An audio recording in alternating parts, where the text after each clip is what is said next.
And this is onion skins here. Hibiscus. You make it sound like so beautiful and poetic, and me, I'm just thinking, shit, I'm hungry now. Welcome to Left Side of Fashion, your fashion edutainment. In this segment, Eco AF, I, Bunny Yen, will be inviting students from around the world to share their kick-ass eco projects. Today we have Clara. We are going to show you how circular fashion is done. I'm Clara. I'm a fashion designer. I'm actually in France at the moment. I'm French, but I am based in London the rest of the year.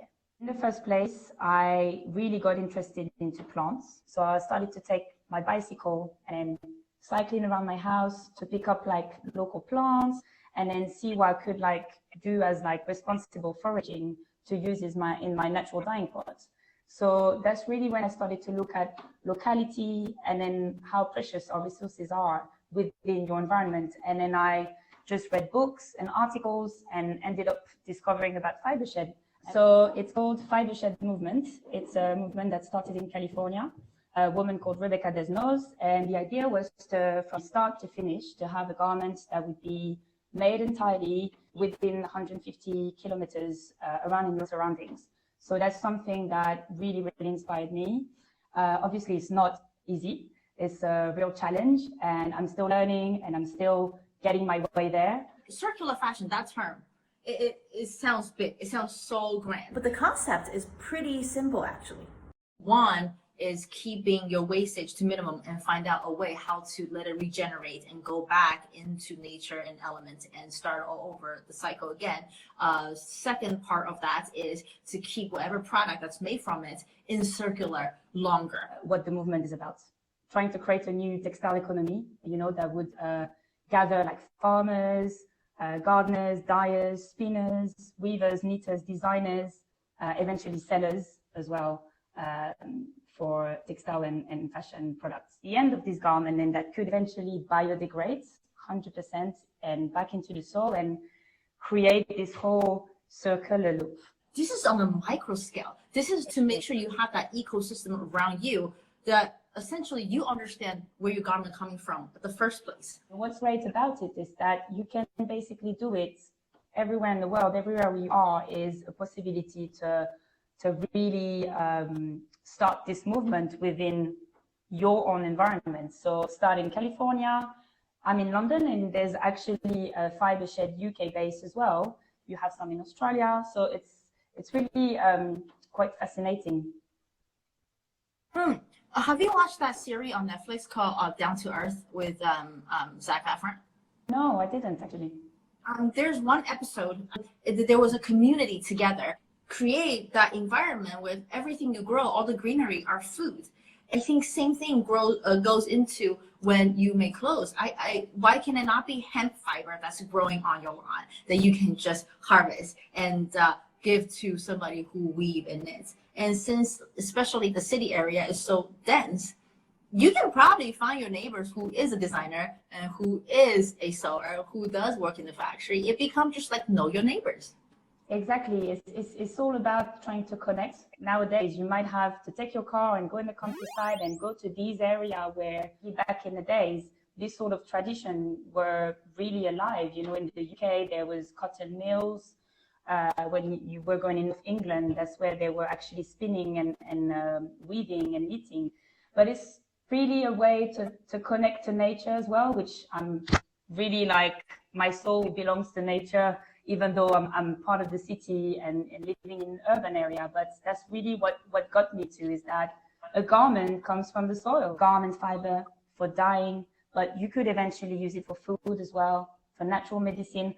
I really think that multidisciplinary is really important today. And I love your vision on nature. You do some really creative work, just arranging these leaves and plants. And even with the non-organic stuff you found, like I know you use like nails or electronic parts. So this one particularly with onion skin, tea sprinkle. Tea sprinkles. Oh, that's sprinkle. I'm like tea spring and nails, like rusty nails. So it creates a product like this. Gorgeous. You can be very playful, very creative once you know what works and how it works. This is a top.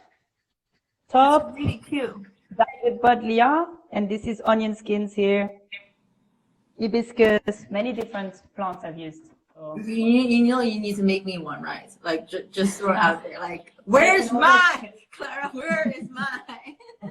You can do that with pillowcases. You can do that with bed sheets.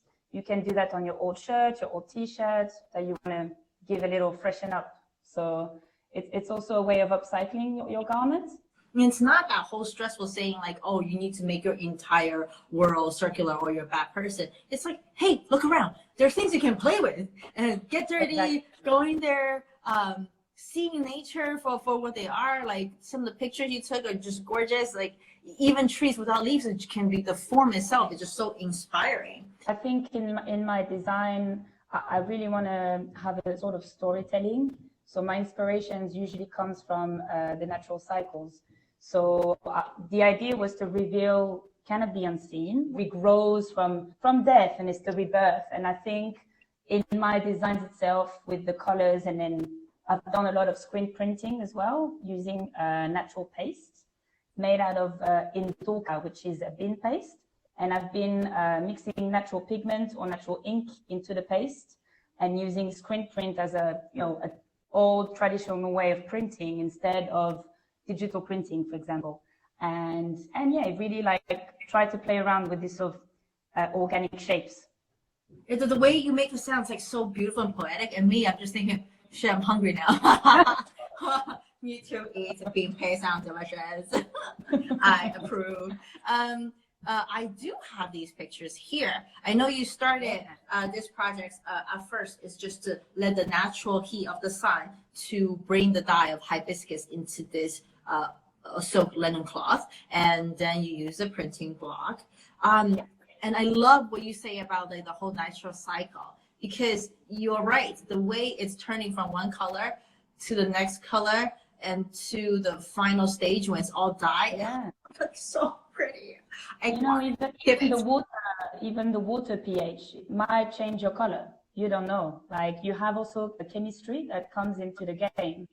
Not actually using chemical, but actual chemistry reaction with iron, acidity, alkalinity. It's just like natural dyeing is chemistry, biology. There's a lot of like. Any of this sound intimidating? It's actually not. You don't have to learn any of these from scratch at all. These are stuff like using the pigment of clay to dye things. It's been around for like. This is ancient practices. Exactly. Yeah, these are the same ones they use for cave paint. So if you see that handprint on there, or that cow, or that triangle person with the little legs chasing cattle, that's where it's from. Not that we have to like, throw away all the modern things.